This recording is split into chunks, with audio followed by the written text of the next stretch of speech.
बांगलादेशातील दीपू चंद्र दास या हिंदू तरुणाच्या निर्घृण हत्येच्या निषेधार्थ छत्रपती संभाजीनगर येथील क्रांती चौक येथे गुरुवारला भाजप व विश्व हिंदू परिषद आणि बजरंग दल यांच्याकडून निषेध व्यक्त करण्यात आला। ज्येष्ठ डॉक्टरला हनी ट्रॅपमध्ये फसवून 2 कोटींची खंडणी मागणाऱ्या आरोपींना अटक केल्यावर पोलिसांनी आणखी कारवाई केली आहे।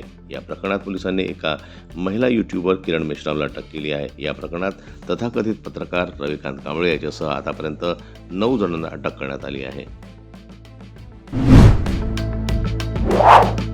नागपूरहून कागजनगरकडे जात असलेली मारुती सुझुकी अर्टिगा कार पुलाखाली कोसळून झालेल्या भीषण अपघातात 4 महिलांचा जागीच मृत्यू झाला तर 5 जण गंभीर जखमी झाले। ही घटना बुधवारी पहाटे सुमारे 1:30 वाजताच्या सुमारास राजुरा तालुक्यातील सोंडो गावाजवळ घडली आहे। लातूरमध्ये काँग्रेसला मोठा धक्का बसलाय। अनेक माजी नगरसेवकांसह प्रमुख पदाधिकाऱ्यांनी भाजपचा झेंडा हाती घेतलाय। त्यामुळे आता निवडणुकीच्या तोंडावर भाजपची ताकद वाढली आहे। मुंबई महानगरपालिकेच्या निवडणुकीपूर्वी उद्धव ठाकरेंच्या शिवसेनेची ताकद वाढली आहे। एका माजी नगरसेवकानं उद्धव ठाकरे यांच्या उपस्थितीत मशाल हाती घेतली आहे। त्यामुळे आगामी निवडणुकीत ठाकरे गटाला मोठा फायदा होण्याची शक्यता आहे। पुण्यात शरद पवारांची राष्ट्रवादी आणि अजित पवारांची राष्ट्रवादी युती करणार असल्याची माहिती समोर आली आहे। मात्र अद्याप यावर शिक्कामोर्तब झालेलं नाही। दोन्ही राष्ट्रवादीची युतीची चर्चा सुरू असताना आता अजित पवारांनी एका नव्या पक्षासोबत युती करण्याची तयारी केली आहे। आमदार देवयानी आणि फरांदे यांनी चांगलीच नाराजी व्यक्त केली होती। जर निष्ठावंतांचा बळी जाणार असेल तर ही गोष्ट काही योग्य नाही अशी भूमिका त्यांनी यावेळी घेतली।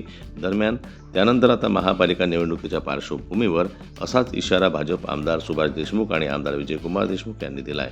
भाजपच्या निष्ठावंतांना तिकीट न मिळाल्यास ते ज्या पक्षात जातील त्याचा प्रचार आम्ही करणार असं मोठं वक्तव्य भाजपचे आमदार आणि नेते सुभाष देशमुख यांनी केलंय। विकास गोगावले यांचा अटकपूर्व जामिनाचा अर्ज मुंबई उच्च न्यायालयानं फेटाळून लावलाय। याच मुद्द्यावरून शिवसेना ठाकरे गटाचे खासदार संजय राऊत यांनी शिंदे गट आणि भाजप सरकार यांच्यावर टीकेची तोफ डागली आहे। कोणालाही सोडणार नाही असं म्हणत तुम्ही विधानसभेत भाषणं देता, मग मंत्र्यांची मुलं त्यांचे भाऊ बाप कसे सुटतात असा थेट सवाल विचारत राऊत यांनी सरकारवर टीकास्त्र सोडलंय। रितेश देशमुख बिग बॉस मराठीचा नवा प्रोमो प्रेक्षकांच्या भेटीला घेऊन आलाय। कार्यक्रमाच्या 6व्या सीझनची हवा सध्या संपूर्ण महाराष्ट्रात पसरली असताना थीमविषयी कल्पना देणारा आणि मूड सेट करणारा बहुप्रतीक्षित प्रोमो समोर आलाय। त्यावरून प्रेक्षकांनी अनेक अंदाज बांधायला सुरुवात केली असून यंदाचा खेळ केवळ मनोरंजनापुरता मर्यादित नसून सदस्यांचं नशीब बदलणारा असल्याचं स्पष्ट दिसतंय।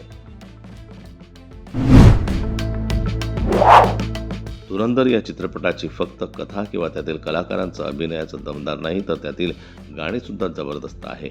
शरारत हे गाणं सोशल मीडियावर तुफान ट्रेंड होतंय। या गाण्यासाठी आधी तमन्ना भाटियाची निवड झाल्याची चर्चा होती, परंतु कथेवरून प्रेक्षकांचं लक्ष भरकटू नये म्हणून क्रिस्टल डिसूजा आणि आयशा खान यांची यामध्ये निवड करण्यात आली।